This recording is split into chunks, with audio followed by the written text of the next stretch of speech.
He was called a hero while the war was still burning. He was called a legend when the smoke had barely cleared. And years later, some would quietly ask whether he should have been called something else entirely. War has a way of rewarding results before it asks questions. In the middle of chaos, nations do not search for moral clarity. They search for effectiveness. For people who can deliver outcomes when everything else is falling apart. When someone proves exceptionally good at destroying the enemy, the system moves fast. It gives them a nickname. It gives them authority. And eventually, it gives them a place in history that feels permanent. That is how legends are made. But here is the paradox war never resolves. The same qualities that create heroes can also push them across a line no one wants to talk about.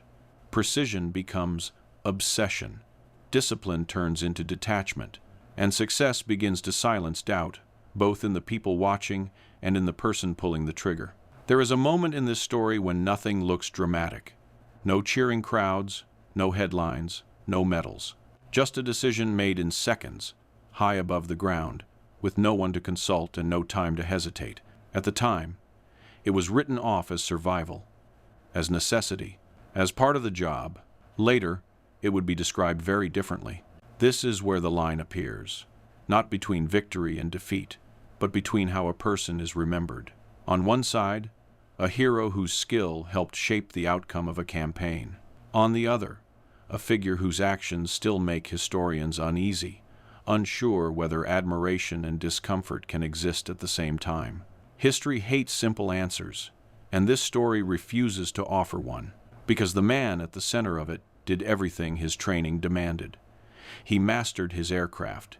He perfected his tactics. He delivered results when they were desperately needed. And yet, the closer you look, the harder it becomes to separate the legend from the cost of becoming one. Was he a hero who did what war required, or a killer who crossed a line that should never have been crossed? This is not a story about winning the war. It is a story about what we choose to believe when someone wins it too well, and why, in war, the distance between hero and war criminal is often thinner than anyone wants to admit. Before we go any further, understand this. This story is not here to tell you what to think. It's here to ask a question history still avoids. If stories like this matter to you, stay with us. Every war creates heroes, long before it understands them. Not because history demands it, but because war cannot function without belief. Soldiers need to believe that skill matters. Civilians need to believe that sacrifice has meaning. Commanders need proof that training, discipline, and courage can still shape outcomes when chaos takes over. And so, certain individuals are elevated quickly, sometimes recklessly, into symbols. A hero, in wartime, is not simply someone who survives. A hero is someone whose actions can be pointed to and repeated. Someone whose story reassures everyone else that the system still works, that excellence is rewarded, that there is order inside violence. This process rarely waits for reflection. In the middle of a conflict, victories are counted before consequences are considered. Success is measured in results that can be logged, reported, and circulated. Enemy aircraft destroyed, missions completed, losses reduced. When someone consistently delivers those results, the machinery of recognition begins to move almost automatically. Nicknames appear first. They are informal, almost playful, but they serve a purpose. A nickname simplifies complexity. It turns a person into a reputation that spreads faster than a rank or a citation. From there, the reputation hardens into legend. The legend becomes proof that the war is being fought well. And once that happens, the story begins to outrun the person. Legends are useful because they compress reality. They remove doubt. They filter out hesitation. They allow a war to be explained through individual excellence rather than systemic brutality. It is far easier to believe in a hero than to confront the full cost of what that hero is required to do. This is where trust is quietly transferred. Trust moves away from rules and toward results, away from restraint and toward effectiveness. The more indispensable a figure becomes, the more difficult it is to question their methods without questioning the war itself. Criticism begins to feel disloyal. Doubt sounds like weakness. Silence becomes a form of agreement. War does not ask whether this is healthy. It asks whether it works. At this stage, the hero is not judged by intentions or by long-term consequences. He is judged by whether he delivers, whether he survives, whether others survive because of him. The scoreboard matters more than the margins. And the margins, where moral discomfort tends to live, are left unexamined. This is not corruption in the usual sense. It is momentum. Once a person is seen as essential, the system begins to protect the image it has created. Official language becomes careful. Reports emphasize outcomes rather than circumstances. Ambiguity is smoothed over, not necessarily through lies, but through omission. Certain details are considered unnecessary. Others are quietly ignored. After all, war is not the time for philosophical debates. This environment does something subtle to the individual at its center. Skill becomes identity. Precision becomes expectation. Repetition turns extraordinary actions into routine ones. When a person is constantly praised for being effective, the line between discipline and detachment begins to blur. Decisions are no longer weighed in isolation. They are filtered through a single question: does this help accomplish the mission? The belief system reinforces itself. Success confirms correctness. Survival validates choices, and the absence of immediate consequences creates the illusion that no boundary has been crossed. From the outside, this looks like professionalism, calm under pressure, focused execution, the kind of behavior militaries celebrate and attempt to replicate. But internally, something else is happening. The individual begins to operate in a space where results justify silence, and silence begins to feel like approval. This is how legends harden. By the time doubts surface, the image is already fixed. Medals have been awarded, stories have circulated. Younger soldiers have been trained to admire the example. The hero's name has become shorthand for excellence. To question the figure now is to risk unraveling the narrative that so many people depend on. And so the system hesitates, not because it does not see the discomfort, but because it fears what acknowledging it might imply. That victory is not clean, that effectiveness can coexist with actions that feel deeply wrong, that the line everyone assumes exists may be far thinner and far more negotiable than they would like to admit. This is the paradox at the heart of wartime heroism. The qualities that make someone indispensable are the same qualities that allow them to move beyond scrutiny. The system elevates them precisely because they operate decisively, without hesitation. And then it struggles to respond when that decisiveness collides with a boundary it never clearly defined. In hindsight, historians can debate, lawyers can interpret, audiences can judge from a distance. But inside the war itself, none of that clarity exists. There is only momentum, pressure, and a constant demand for results. The hero does not wake up one day and decide to cross a line. He is carried toward it by expectation, by repetition, and by the quiet understanding that effectiveness is everything. The crossing, when it happens, often feels small, unremarkable, almost invisible, and yet it changes how every action before and after it will eventually be remembered. This is where the story truly begins. Not with the moment of controversy, but with the system that made that moment possible. With the beliefs that turned a skilled individual into a legend before anyone stopped to ask what the cost of that transformation might be. Because once a war creates a hero, it becomes dangerously difficult to decide when that hero has gone too far. Before a war produces legends, it produces pressure. Pressure does not arrive all at once. It builds slowly, through repetition, expectation, and the constant awareness that mistakes carry consequences far beyond embarrassment. For a combat pilot, pressure begins long before the first enemy appears. It starts in training, where failure is measured not in grades, but in survivability. It continues in operational units, where skill is no longer theoretical, and every decision must hold up under conditions that leave no room for correction. What separates an average pilot from an exceptional one is not bravery. It is not instinct.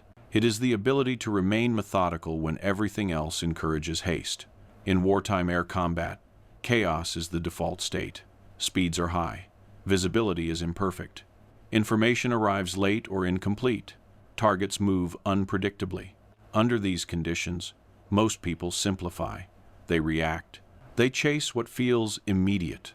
They focus on what is directly in front of them and hope training fills the gaps. Some individuals do the opposite. They become obsessed with structure, with numbers, with margins. They begin to treat combat not as a series of dramatic encounters, but as a technical problem that must be solved repeatedly under stress. Range, angle, speed, timing, energy, ammunition, fuel. Every variable is logged, remembered, and adjusted. This mindset does not develop because someone wants to become a legend. It develops because survival rewards it. Early combat experience is rarely glamorous. Sorties end without results. Opportunities appear and vanish before weapons can be brought to bear. Mistakes are made, often without immediate punishment, but always with the knowledge that the next one might be fatal. For many pilots, this phase is discouraging. For a small number, it becomes instructional. Instead of chasing kills, they chase understanding. They replay engagements in their minds. They analyze why a firing pass failed, why a target slipped away, why a maneuver bled too much energy. They begin to see patterns where others see randomness. And slowly, deliberately, they refine a personal method of fighting that reduces uncertainty as much as possible. This is where discipline transforms into identity. The aircraft itself becomes an extension of calculation rather than emotion.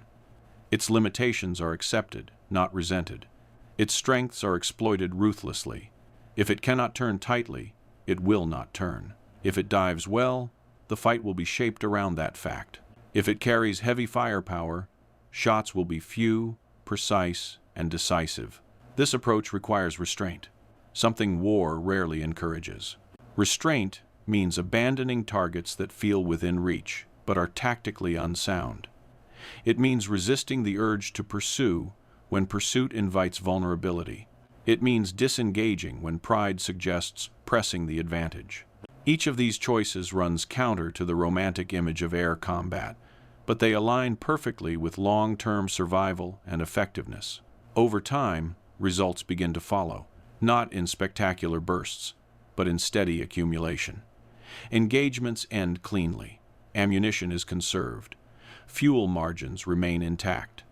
The pilot returns not just alive, but composed. Command notices this consistency. Fellow pilots begin to trust the presence of someone who does not panic or improvise unnecessarily. Trust, once established, becomes responsibility. Leadership in combat units is rarely assigned purely by rank. It emerges from behavior, from predictability under pressure, from the sense that someone understands not just how to fight but when not to. As this trust deepens, expectations rise. The individual is no longer judged by personal survival alone, but by the performance of others operating nearby. This transition is subtle but critical. At this point, skill is no longer just a personal asset. It becomes a benchmark. Others are encouraged to emulate it. Tactics spread. Training methods are adopted informally, then officially. What began as an individual response to pressure evolves into doctrine, and doctrine carries weight. Once a method is validated by success, questioning it becomes difficult, especially in a theater where losses are constant and reliable outcomes are rare. The system begins to reward not just results, but the mindset that produced them. Precision is praised. Efficiency is highlighted.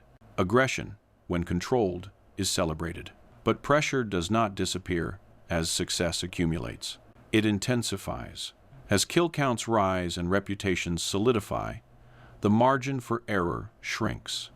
A pilot who has delivered repeatedly is expected to continue delivering.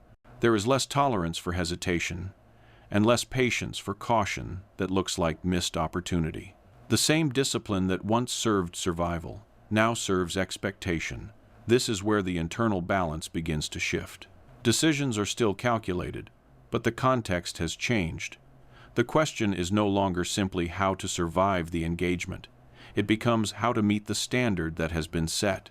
A standard defined not by written rules, but by past performance. In this environment, silence becomes meaningful. When superiors praise outcomes without interrogating methods, it signals approval. When reports focus on tallies rather than circumstances, it reinforces priorities. When peers repeat stories without mentioning uncomfortable details, it normalizes omission. None of this is malicious. It is structural. War does not pause to audit success. For the individual at the center, the world narrows. Attention focuses on execution. The mission becomes the primary lens through which decisions are evaluated. Ethical considerations are not rejected, but they are postponed, often indefinitely. There will be time for reflection later, after the war, after survival is no longer in question. This postponement is dangerous, not because it immediately corrupts behavior, but because it erodes sensitivity to boundaries. When every sortie reinforces the belief that effectiveness equals correctness, the idea of a line begins to feel abstract, hypothetical, something discussed in training rooms, not encountered in real combat. And yet, that line is approaching, not suddenly and not announced. It is approached gradually, through a series of small decisions that each feel justified in isolation. A choice to engage rather than disengage. A choice to press rather than withdraw. A choice made quickly, under pressure, without time to consider how it might be judged later. By the time the moment arrives, it does not feel like a turning point. It feels like continuity. This is the environment that produces both extraordinary results and profound controversy. Not through recklessness, but through refinement. Not through chaos, but through control. The same discipline that builds a legend also carries it closer to a boundary that war itself never clearly defines. When that boundary is finally crossed, the system will struggle to respond. Not because it does not recognize the discomfort, but because it helped create the conditions that made crossing possible. And that is why the next moment in this story matters, because it is not about a loss of control. It is about what happens when control is exercised in a way that history cannot easily forgive. The line is rarely crossed in moments of confusion. That is one of the most uncomfortable truths of war.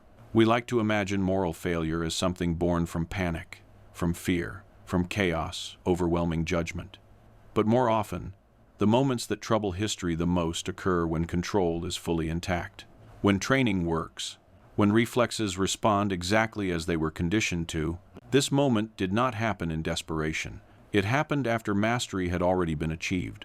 The engagement itself was unremarkable by the standards of the war. Enemy aircraft were intercepted. Fire was exchanged. One machine was disabled, its pilot forced to abandon it. The sky returned to its familiar rhythm of motion and noise. For everyone involved, the immediate danger had passed. And then there was a decision. A figure descending slowly, separated from the machine that had carried him into battle. No longer a threat, no longer an active participant in the fight, just a human body suspended between sky and ground, waiting for gravity to finish its work. There was no rule book open in that moment. There was only habit, expectation, and the internal logic that combat had been building for months. The same logic that measured success through elimination of risk. The same logic that equated effectiveness with finality. The same logic that had been reinforced through every previous engagement, where hesitation was punished and decisiveness was rewarded. The choice took seconds. No witnesses close enough to intervene. No superior issuing instructions. No immediate consequence that demanded reflection. Just an action taken, recorded later with the same clinical language used for every other engagement. At the time, it did not feel like crossing a line. It felt like consistency. This is what makes the moment so difficult to place. From one perspective, it was a continuation of the same principles that had already delivered extraordinary results. Neutralize threats. Do not leave uncertainty behind. End engagements cleanly. In the brutal arithmetic of war, anything less could be framed as unnecessary risk. From another perspective, something fundamental had changed. The target was no longer an aircraft. The engagement was no longer reciprocal. The person involved no longer had agency over the situation.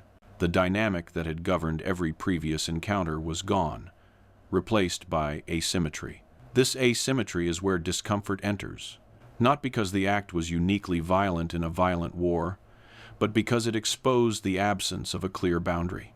It forced a question that the system had not prepared itself to answer. When does effectiveness stop being acceptable? When does discipline become something else? The war did not pause to address this question. It moved on. Reports were filed. Sorties continued. New missions demanded attention. The machinery of conflict absorbed the incident without disruption. There was no immediate reprimand, no public condemnation, no clear signal that anything irreversible had occurred. Silence followed. And silence, in wartime, is rarely neutral. Silence can mean approval. Silence can mean avoidance. Silence can mean that the system does not want to look too closely at what it has enabled.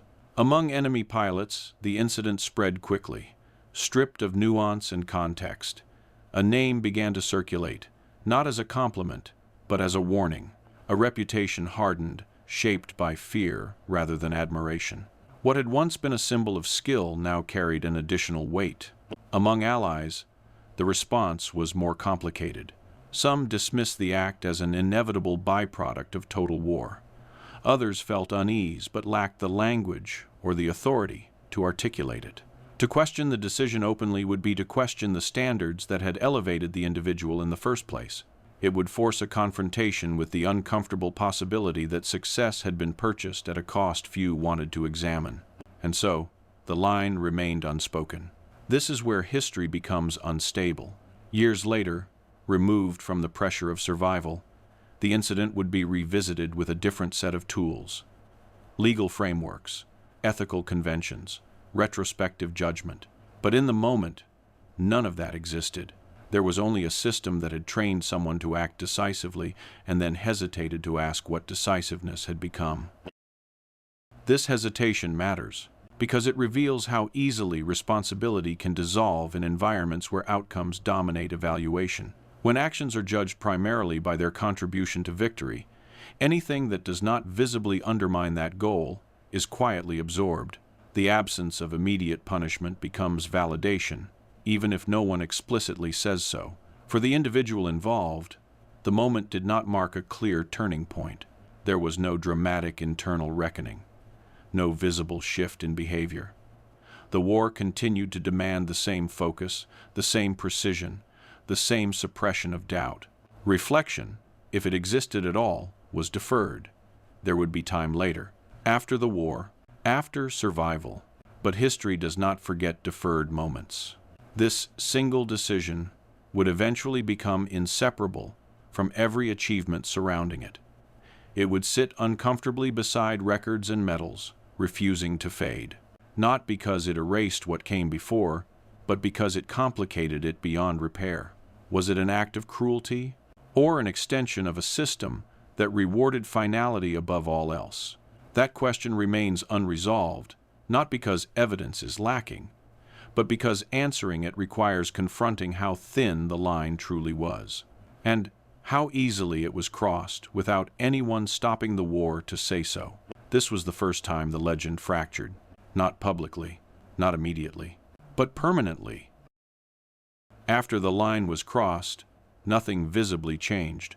That, more than anything else, is what allowed the legend to survive. The war did not slow down to reassess its heroes. It could not afford to. Campaigns were still unfolding. Air superiority remained contested. Losses continued to mount on all sides. In this environment, the system defaulted to what it understood best: results. And the results kept coming. Operationally, nothing about the individual's performance suggested decline or instability. Tactics remained disciplined. Engagements remained controlled. Leadership remained effective. The same qualities that had earned trust earlier continued to deliver under pressure. From the outside, there was no reason to intervene. This created a dangerous illusion. Effectiveness began to function as insulation. As long as outcomes aligned with strategic goals, uncomfortable questions could be deferred. The system did not need to resolve the moral tension. It only needed to ensure that the mission continued to succeed. This is how institutions protect themselves, not through conspiracy or deliberate cover-up, but through prioritization. Certain issues are elevated, others are quietly set aside. In wartime, anything that threatens cohesion is treated with caution. Moral ambiguity, unless it directly undermines effectiveness, is rarely given room to breathe. As the individual's reputation grew, so did the reluctance to scrutinize it. By now, the legend had utility beyond the cockpit. It served as a training example, a morale anchor, a symbol of competence in a conflict where uncertainty was constant. Younger pilots were encouraged to study the methods, emulate the discipline, and internalize the mindset that had produced consistent results. What they were not encouraged to do was ask where the boundaries lay. The narrative focused on mastery, not restraint, on decisiveness, not hesitation, on winning engagements cleanly, not on examining what clean truly meant in a war that offered few clean outcomes. This selective emphasis was not accidental. Instructors highlighted tactics that worked. Commanders praised behavior that reduced losses. Reports reinforced patterns that could be replicated. Over time, the legend's methods hardened into doctrine, stripped of context and complexity. Doctrine, by design, simplifies. It removes nuance in favor of repeatability. It turns judgment calls into procedures. It reduces individual decisions to principles that can be taught at scale. In doing so, it also distances those principles from the circumstances that originally shaped them. The crossing of the line, once a specific moment with specific conditions, faded into abstraction. It was no longer discussed as an event. It became a footnote, if it was mentioned at all. The legend absorbed it without visibly changing shape. This had consequences. For the system, it reinforced the belief that success justified silence. For peers, it normalized discomfort without resolution. For the individual at the center, it removed any external signal that reassessment was required. Silence, once again, did its work. As responsibilities expanded, the nature of influence shifted. Leadership roles replaced purely individual engagements. Decisions now affected not just personal survival, but the performance of entire units. Training philosophies were formalized. Tactical preferences became expectations. At this level, restraint became even harder to define. Command requires decisiveness. It demands confidence. It punishes ambiguity.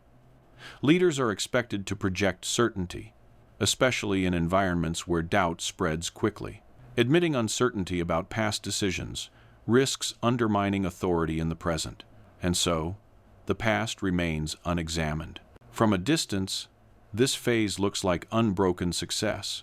Promotions follow, honors accumulate. The legend appears intact, even strengthened. But internally, the story has already changed. What was once about skill has become about precedent.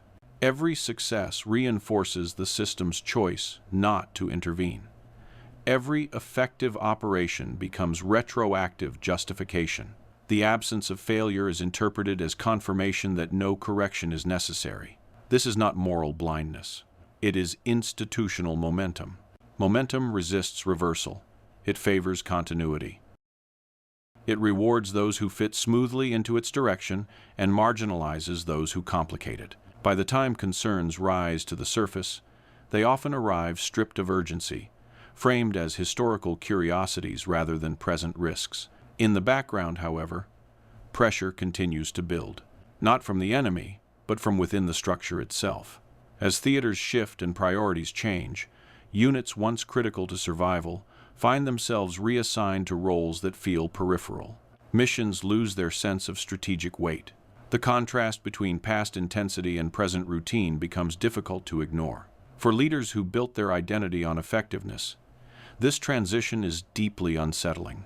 They are still capable, still disciplined, still ready. But the system no longer demands the same level of engagement. The war moves on, and with it, the focus of recognition. What once felt essential now feels expendable. This is where tension resurfaces, not as a moral reckoning with the past, but as frustration with the present. The same decisiveness that once aligned perfectly with strategic necessity now has no clear outlet. Skills honed under extreme pressure are applied to tasks that feel disconnected from meaningful outcomes. The system that once protected the legend now begins to constrain it. This shift exposes something important. The individual was never simply acting outside the system. He was acting in alignment with what the system valued at the time. When those values change, the alignment breaks. What was once celebrated becomes inconvenient. What was once overlooked becomes visible. This does not erase past success, but it reframes it. The legend, still intact on the surface, now exists in a different context. One where obedience and purpose are no longer perfectly aligned. One where effectiveness is no longer the sole metric of worth. And it is here, in this widening gap between ability and assignment, that the second crossing becomes possible, not driven by recklessness, not driven by ego, but driven by a belief that the system itself has lost sight of what truly matters. The war that created the legend is about to confront the limits of that creation. The second line was not crossed in the air. There were no engines screaming, no split-second decisions measured in altitude and speed.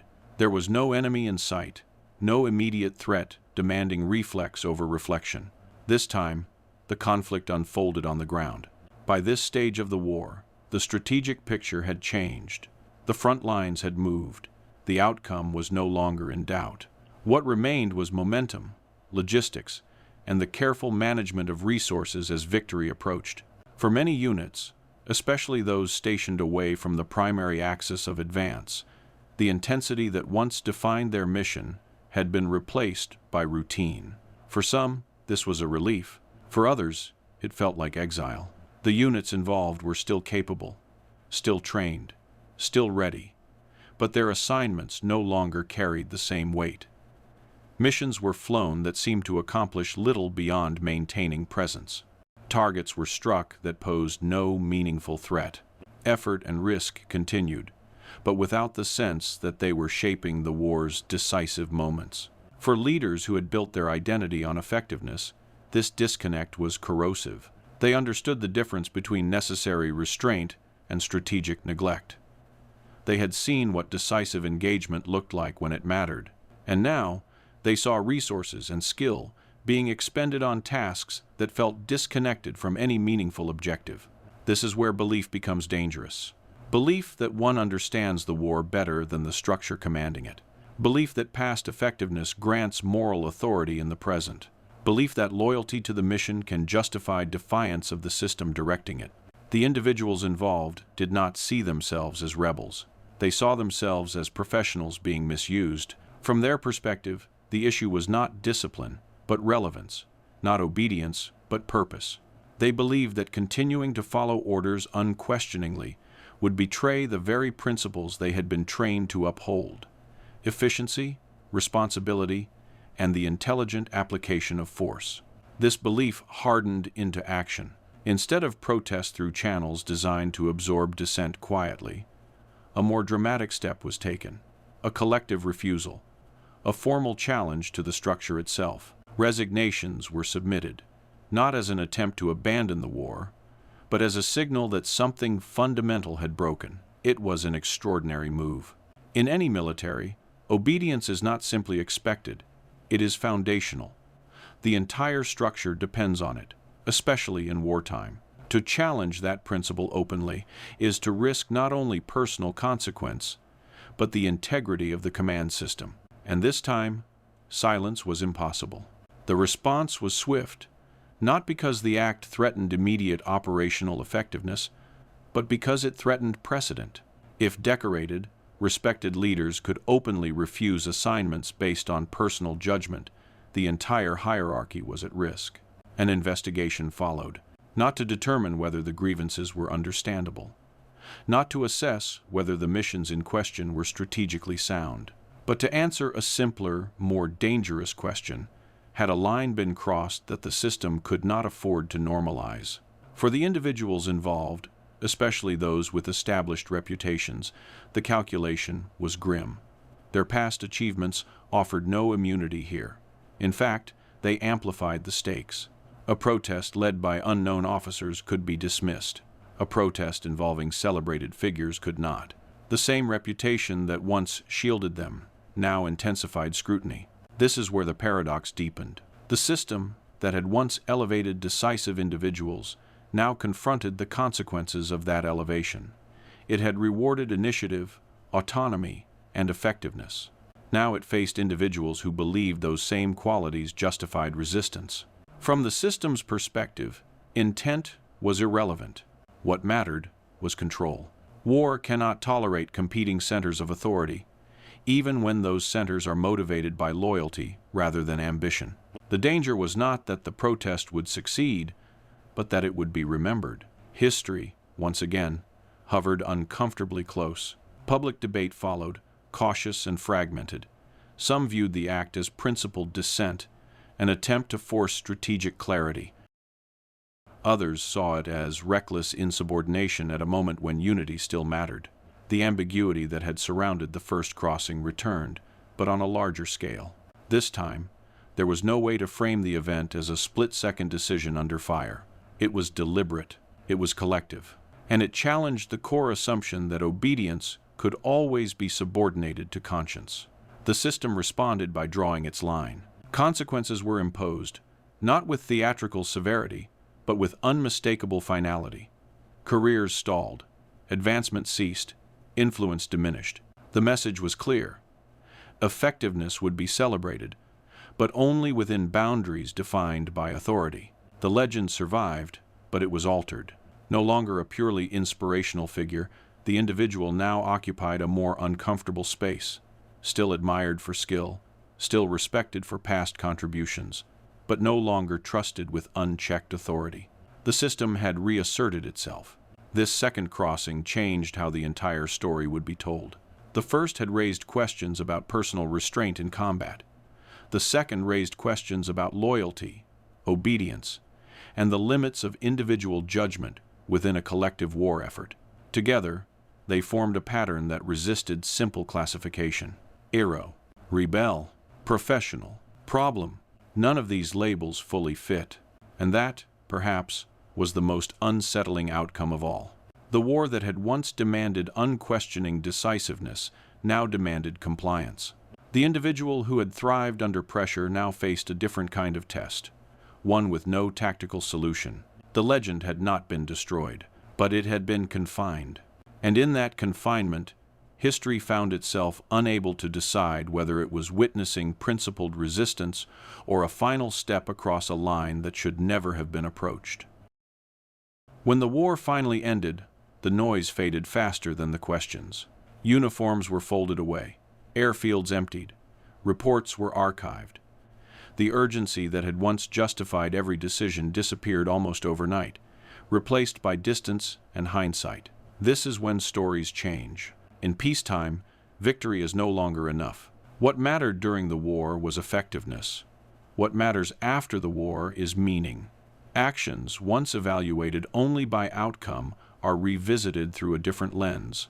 Legal, ethical, historical, and figures who once served as symbols are slowly pulled apart, examined piece by piece. This is where legacy becomes unstable. The achievements remain. Records do not vanish. Skill does not retroactively disappear. The tactical contributions still stand, studied and cited by those who understand the realities of combat. In purely operational terms, the impact is undeniable. But legacy is not built on operations alone. It is built on stories that societies choose to tell about themselves. Stories that explain why certain actions were acceptable, why certain individuals were celebrated, and where the limits were supposed to be drawn. This is where discomfort enters. The same figure can embody excellence and unease at the same time. Admiration does not erase doubt, nor does doubt fully cancel achievement. Instead, both coexist, creating a tension that refuses resolution. Some will argue that judgment from a distance is unfair, that decisions made under wartime pressure cannot be evaluated by peacetime standards, that survival distorts ethics, and that applying rigid moral frameworks after the fact misunderstands the conditions under which choices were made.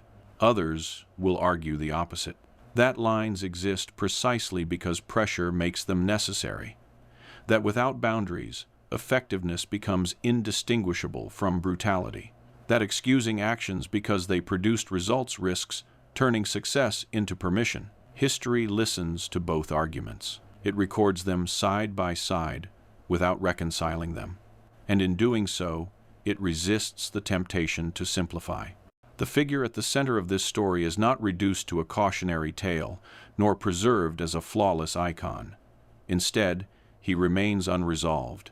This unresolved state is not a failure of historical judgment. It is its most honest outcome. War forces people into roles they would never choose in isolation. It rewards traits that, outside of conflict, would demand restraint or correction. It accelerates decision-making beyond the reach of careful reflection. And then, when the war ends, it asks those same people to return to a world governed by rules they were trained to suspend. Some manage that transition quietly, others do not.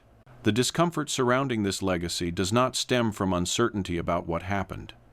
It stems from uncertainty about what it means, from the realization that heroism, when examined closely, is rarely clean. That legends often survive by compressing complexity into something easier to remember. But compression always loses detail, and when the detail is restored, the image changes. This is why the line remains so difficult to locate, not because it was invisible, but because it shifted depending on who was looking and when. During the war, it was defined by necessity. After the war, by reflection. Neither definition fully cancels the other. What remains is a figure who forces an uncomfortable recognition that the distance between hero and war criminal is not measured in medals or titles.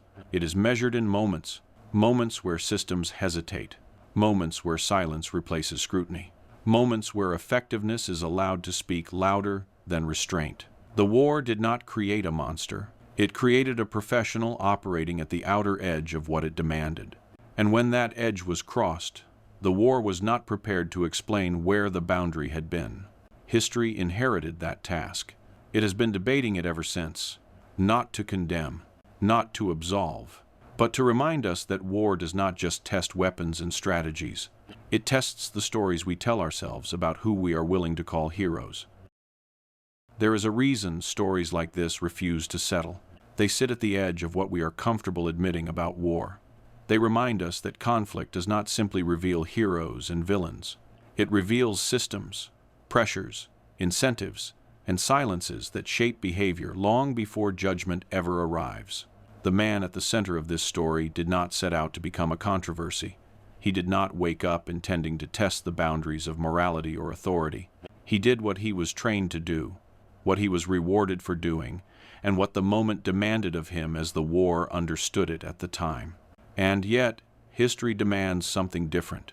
It asks us to slow down, to look at moments that were once rushed past, to examine decisions that felt ordinary when survival was at stake, but unsettling once survival was no longer the only measure that mattered. This is not a story about guilt or innocence. It is a story about proximity, how close effectiveness can come to excess, how easily discipline can drift into detachment, how quickly loyalty to a mission can collide with loyalty to a system, and perhaps most importantly, how rarely wars explain their boundaries clearly to the people fighting them. We often ask whether individuals crossed the line. We ask less often whether the line was ever clearly drawn. In war, clarity is a luxury. Pressure compresses time, information, and moral space. Decisions are made with incomplete knowledge, under expectations built by institutions that value results above reflection. When the war ends, those institutions step back, and individuals are left holding decisions that no longer fit neatly into peacetime categories. Some are celebrated without question, some are condemned without context, and some, like this figure, remain suspended between legend and discomfort. That suspension is not a failure of history. It is its warning. A reminder that heroism is not a permanent status, but a role defined by circumstances. A reminder that systems can elevate people faster than they can guide them. And a reminder that the distance between what is necessary and what is acceptable can shrink to almost nothing when survival becomes the only priority. The line is still there. It always is, waiting quietly for the next moment when effectiveness demands speed silence follows success, and judgment arrives only after everything else has moved on. If this story made you uncomfortable, it should have. That discomfort is not an accusation. It is an invitation. An invitation to look at war not as a series of victories and defeats, but as a process that shapes people in ways history struggles to categorize, and to ask, honestly, where you think the line should have been drawn. If this story made you uncomfortable, that's the point. Leave a comment and tell us where you're watching from and where you think the line should have been drawn. Every like helps keep uncomfortable history alive. Subscribe if you believe forgotten stories still matter.